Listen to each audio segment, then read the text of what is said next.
respondents are being urged to respond now to this online survey. Is if you ask political leaders to take on these issues, they can't. In one step shy of "I'm mad as hell and I'm not going to take it anymore" mode, Joe Brady addresses the biggest high-desert press conference since the closure of George Air Force Base, telling of the launch of an extensive survey aimed at finding solutions to the stagnant economy and deteriorating quality of life suffered by all local communities. Everybody I know here in the high desert has said they feel we're broken, we are broken, but the problem is nobody's willing to take on the challenge. Well, I'm not willing to personally take on the challenge by myself, but with the help of some people like John O'Haney with Tapestry, which is going to be the nicest master plan community that will break ground in a year from January down in Hesperia, 15,663 homes. John has agreed to underwrite this survey, as has Randall Lewis of Lewis Operating Illustrated agreed to underwrite this survey, which Dr. Sarotny is going to talk about as soon as I get off here. That cost us $16,700. The solutions come from you who respond to the survey. Is if you ask political leaders to take on these issues, they can't. They can't do it. It is beyond their ability. The governments are too underfunded, and they have too many interests in things like re-election. So if you depend on that to be the source of change, forget it. It's not going to happen. Again, let me repeat that, highdesertsurvey.com. We're doing final tweaks on the survey and on the landing page, so it'll be available in about 2 weeks. We need you folks to let everybody know, everyone that you know, go to that page, answer the survey. Jill, for openers, what have you learned so far in this whole survey process? Terry, sometimes you don't know what you don't know. And while I cleaned out the survey files that we had prepared 10 years ago, I worked with Russ Stream over at Printmart, and we had put together a business survey that was intended to go to 9,000 businesses. So for intents purposes, High Desert has about 9,000 businesses. That includes people at home and working office like I do. And I'd worked with Russ for 4 years on a 8.5 by 11. It was a 4-page Scantron, and former Congressman Jerry Lewis's son was going to run him through the Scantron and tell us what it would look like. So when this opportunity came about, Dr. Husing said to me last October 1st, having lunch down in Redlands, this is how I would go about doing it. I looked at it as a challenge, but I didn't look at it the way I do now 2 weeks into it. Candidly, it's a lot bigger than I thought it was. There are people that have put up some artificial roadblocks. More than not, the public has been incredible. In the first 9 days, we had 5,500 surveys. I had a big goal of 50,000, and even Dr. Sarotny told me I was probably a little crazy. We always shoot big, and if we get 25,000, great. At the end of the day, we want to be able to give Dr. Husing by September 15th enough data from Cal State San Bernardino that he can work on the solutions report. One of the questions that I think we've gotten more times than not is, well, so we're going to do a survey. The city of Hesperia did a survey for 2034. This group's done a survey, but nothing's happened. So I think that either I've made a mistake or I haven't been as clear. In the report that Dr. Husing will do is a solutions-based report. It's not going to be a report that sits on the shelf. It's not going to be a report that we give in an hour. The idea will be we will do the report sometime probably in April of 2020. It will outline probably 7 to 10 major items within the high desert region. Is crime an issue? Is a negative perception an issue? I mean, that's one of the reasons that I've gotten behind the Mojave River Valley movement. Is an undereducated workforce, is too much welfare, is housing, lack of housing, quality housing, lack of quality jobs. So what are the 7 to 10 issues? And John is going to methodically go through whatever the data says and come up with 7 to 10 solutions. So one of the solutions may be for people that drive around, if you're a residential real estate agent and you drive around the valley and you're one of 1,500 people that are working within the High Desert Association of Realtors boundaries, you're going to see some neighborhoods that I think have gone through some serious decay and are deteriorating pretty quickly. And that's caused from the fact that the local cities can't keep up with code enforcement. So are the cities better off as a solution? I'm just throwing this out. I know there'll be some people that, whatever you say, they've got to say, well, that's Joe talking. Are the cities better off to sit down with the county better off to sit down with the cities and say, let's come up with a cohesive code enforcement program that can be adopted by all 5 cities, so that when people come up here to take a look on a weekend and go buy a house, there's more sense of a community. There's more sense of a community. People are going to buy a house. They buy a house, then they hopefully buy some cars, and then they start the formation of a family. They start to have some babies. We see the kind of economy that we saw back from 2000 2005. So. This online report presented by Bradco Companies, the Community Table Restaurant, and the Holiday Inn in Victorville, supporting every effort to improve the quality of life and standard of living for all residents throughout our high desert communities. Among the things you've learned that is interesting, where people have learned about the survey. In other words, who's getting the word out? What media is the high desert watching, listening to, getting their information from? Terry, it's a big gamut. So I get 4 newspapers every day. I get Daily Press, The Sun, the LA Times, the Wall Street Journal. I get 60 publications a month. So I think I read a lot and I hear a lot. And I really thought I had the media thing somewhat figured out. The social media dynamic in the high desert is wide and far. So our media partners have been Katrina Sieverts with the Mojave River Valley News and Community News and Senior News. Steve Hunt has been a strong endorser for the Daily Press. Sun Newspapers helped us. Lola over at El Dorado Broadcasting been a huge supporter. Gabriel and Hugo at Victor Valley News is just great guys. J.R. Love with Love's Publications out there in Hellendale, so they have the Hellendale Shopper and the Spring Valley Breeze. So the whole gamut. So far, social media seems to be winning out probably 5-1 over print. Ted Alejandre, the superintendent of schools for San Bernardino County, and Barbara Alejandre, director of governmental affairs for San Bernardino County superintendent of schools, they're going to be sending out a notification to all their superintendents and employees of the school districts within the county, within the high desert. So that's going to have a spike. We're working very close with our great superintendent, Dr. Daniel Walden at Victor Valley College, and my good friend, Dr. Eva Bagg, out at Barstow. So hopefully they're going to encourage their faculty.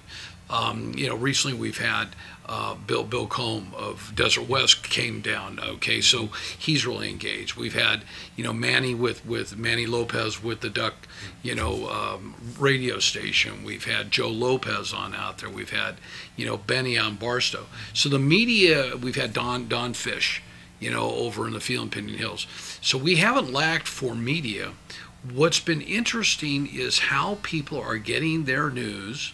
Some people are turned off by what's going on throughout the country, so they don't even want to watch the news at all. So we're trying to work with Charter Spectrum.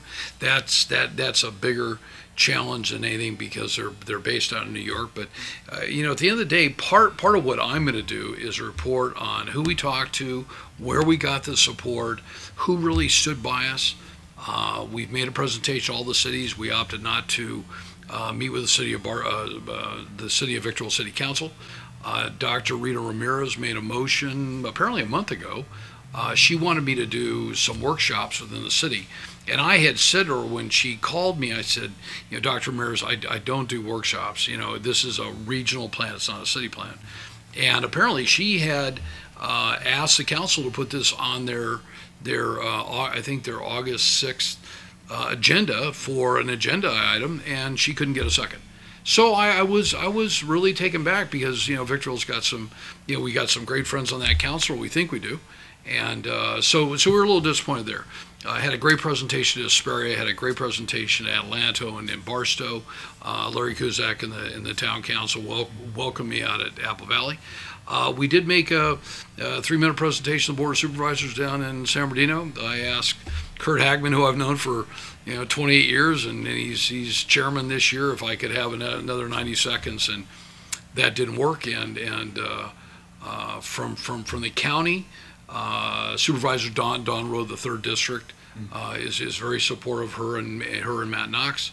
Unfortunately, Robert Lovingood has decided, I think, to just be silent and not to be involved, and that's probably part political. Hopefully, better minds will come about, and he'll decide to do what is right, not what is politically correct. So we'll see. The board has always supported things that we've done. I think the board's obviously changed. If you want to do something, you get it done. If you don't, you block it. When Kurt Hagman, who's the chairman, I like him a lot. I know he's caught between, a whisper in the ear by this supervisor and a whisper in the ear saying, well, Joe's got the right idea. Sometimes it's not somebody's idea, they don't want to go with it. To me, this is not my idea. This is something that had to be done. The valley's broken. Most people recognize it, and we need to do something about it. I did recently get a email from Supervisor Hagman's chief of staff, invited me down to his office, and I replied right away, and I said I would be out of state during that period of time, and I notified them early on that I wouldn't do it. And I then side emailed that person. I said, you knew that I would be out of town, so inviting me at a time that you knew I couldn't be there doesn't really show that you're supporting. But we'll see. So we've got the period of time that the survey's over. Okay, that I really don't think anybody cares if one of the supervisors necessarily endorses this. I don't think it's not like an impulse buy. I think ultimately when the report comes out and I write the marketing section and say these are all the things that we did, that the public's going to make up their mind. The public's going to make up their mind because ultimately the private sector and the public sector, like it or not, are going to have to sit down, put the egos back in the back burner, and really figure out what's gone wrong, and hopefully they'll do it. I think that people in America are tired of what they see in Washington. They're tired of what they see in Sacramento. Nothing's getting done. All people are doing is placating each other, sticking their finger in each other's eyes. Hopefully this survey is going to help bring the pieces together and really allow our government officials to show us what they got. Joseph W. Brady offers an acute observation from within the workings of a political arena. What is the most important duty of a board of directors or supervisors? But the most important thing is to hire your CEO. So when I got to the college, and I had been around politics, I thought a fair amount at that point, I didn't think it would be so difficult. But when I got there, what I found was we had a very toxic atmosphere. We had no trust between our constituency groups and management. I think that people in management, I think the board had failed. I think the board had failed for years and years and years. I think that the board was just walking in emotion and doing whatever the superintendent president said versus the president superintendent working for the board. Through working with Dr. Chris O'Hearn, and then we went with Peter Allen on an interim basis. And then when we finally hired Dr. Wagner, the secret to success was hiring the right CEO. So while I thought as a board member trustee that I could say to somebody, I want those bathrooms painted, that's not what my job is. My job is to set policy, set a budget. But the most important thing is to hire your CEO. So if you're on a city council, your number one job is hire your city manager. If you're on the board of supervisors, your number one job is to hire the CAO. That's your most important job, because what ends up happening, Terry, and I found this the hard way. I bucked the system because I really thought that I knew how the system would work. Ultimately, you have to get a board that works together for the common goal. our board finally had to decide, and we had wars for probably 3 years. We had a community group up here that, Dr. Pat Caldwell and Holly Noel and Diana Carloni and Shannon and multiple. Brandon Wood was actually a part of that group. Got involved and said enough is enough. So we had a $3.5 million structural deficit. We finally did that, but we had to chip away at it. We had to really reestablish a trust with all of our constituency groups.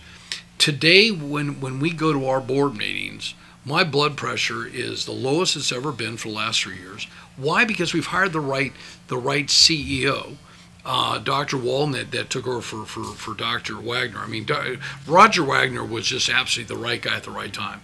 He believed in servant leadership. He had no ego. It was all about the better of the team.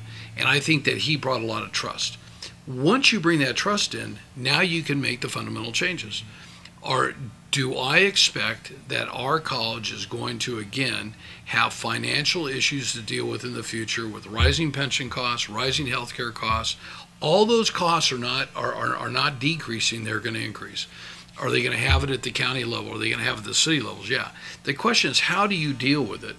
And how do you, and those are the hard decisions that take, if you're on a 5-member board, 3 votes, on a 7-member board, 4 votes, and you really have to work. I mean, I'm proud of, one of the greatest accomplishments I've had personally or professionally was learning how to work with my friend today, John Pinkerton, who's a trustee, an avid, a sports fanatic, a leader at Silverado High School.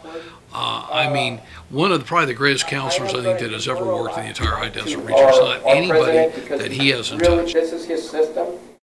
And when we finally sat down and figured out how to work together, we figured out to work together based on students. And ever since then, that's why I call him my 6th brother. And, I love him to death. We talk all the time. And we disagree. He's the first one to say, Joe, I'm a left-wing socialistic Democrat. I'm a right-wing conservative Republican. But you know what? The two of us can be civil. We can have a conversation. We can be respectful. We can hug each other and we can walk away. Not like they're doing today in Sacramento or even on some local politics. Some of our local politics, I think, have a way to go, but we'll see. Hopefully this survey is going to help bring the pieces together and really allow our government officials to show us what they got. Show us what you got, okay? Get to the table. Once I'm done with this, I'm done. I'm not running for Congress. I'm not going to run for supervisor. I'm not running for dog catcher. I'm done. I said to my wife at this point, December 13, 2022 at 6 o'clock, I will serve my community and I will be done and I can then do other things. Yeah. Very good. Your participation, your response in answering the survey questions not only provides us with your ideas for solving the problems and improving our standard of living and quality of life, the greater the number of responses, the more pressure it puts upon government officials to act. With the September 15th deadline to respond to the High Desert Quality of Life Survey fast approaching, we're 5 weeks on and we have a week to go. We're well over 12,000 responses. We're hoping to get 15,000. What you find, Terry, is you go through these little lulls. And the lulls are based on how people get their news. So the first thing I want to do is I really want to acknowledge some of our media partners, because we've had some just incredible media partners. Both Hugo and Gabriel with Victor Valley News Press. Our longtime friend, Steve Hunt, who is deceased and whose services I'll be at very, very soon.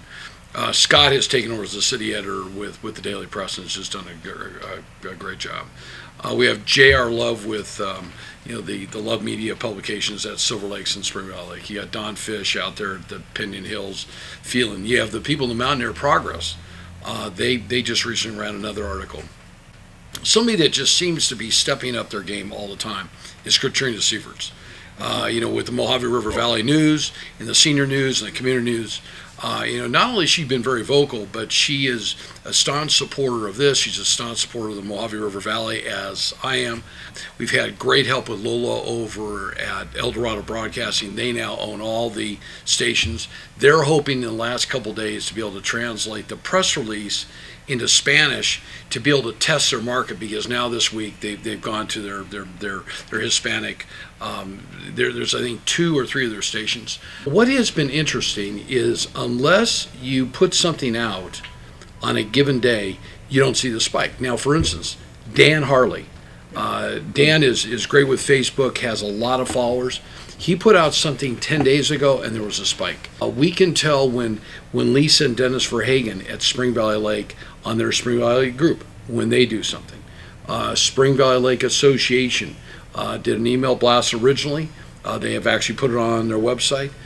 They've done another email blast last week, and we expect that they're going to do one here today. So you really have a wide variety of partners on out there. I'd be remiss if I didn't, say something, about Lamar Advertising, and they donated a billboard out on I-15. So we're at 12,000, we're home to get to 15,000. I think that, last week, with our 2 shootings in the city of Victorville within a matter of hours, that shakes people on up. And as I have run into people, whether I'm at High Desert Church, just a couple days ago, where people said, "Yeah, I've done it." Anybody that sees this, I'm not begging you. I'm just asking you, as a resident of the High Desert region, the Mojave River Valley region, to ask 50 of your friends. Facebook it this week. It's September 15th at 5 p.m. we cut off. What is interesting is how competitive the race is between Apple Valley, the city of Apple Valley, Victorville, and Hesperia. Okay, so I'm going to reach out to city managers hopefully the next day or so, or I think that April will, and say, you're neck and neck. They're within like 100 votes, and we're talking about 2,500 people in their cities. Barstow's at about 400, and so is Adelanto. We've seen a nice little spike in Spring Valley Lake that we see from the Verhagen, so we think that part of it also came from the association. So at the end of the day, if we get 13, 14,000, we have enough data to then qualify. To quantify. What has happened during this last month, though, is we have been contacted by Matthew Wells, who is the executive director of the High Desert Pathways program, the Mojave Valley Pathways, in conjunction with Dr. Ted Alejandre and Barbara Alejandre and all the superintendents on up here in education. So it looks like we're going to be meeting sometime here in the early part of October to discuss how we expand the report. Might cost a little bit more money to really see where does education fall within this. So that's pretty exciting. I'll close and I'll tell you this, because this is going to be up like within hours at the college. We have our board meeting, and Dr. Walden commissioned a study to take a look at what are the gaps of education that we're offering or not offering, and what are the most likely occupations that people will be hired in the next 5, 10, and 20 years. It's absolutely an amazing study.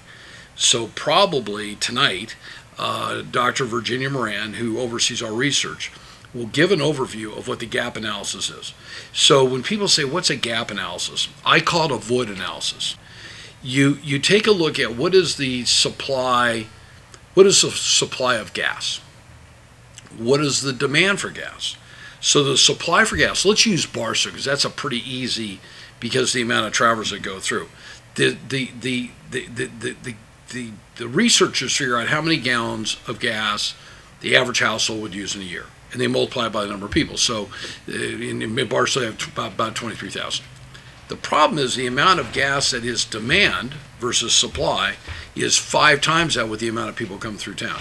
So we're always looking at what is the need. So we know that the largest number of employers in the county, I was really surprised, is government. At 90 some odd thousand people are involved in the government.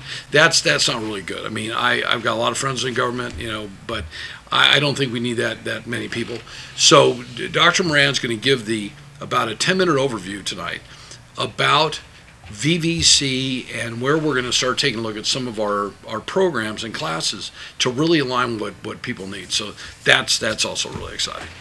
This online report presented by Bradco Companies, the Community Table Restaurant, and the Holiday Inn in Victorville, supporting every effort to improve the quality of life and standard of living for all residents throughout our high desert communities. So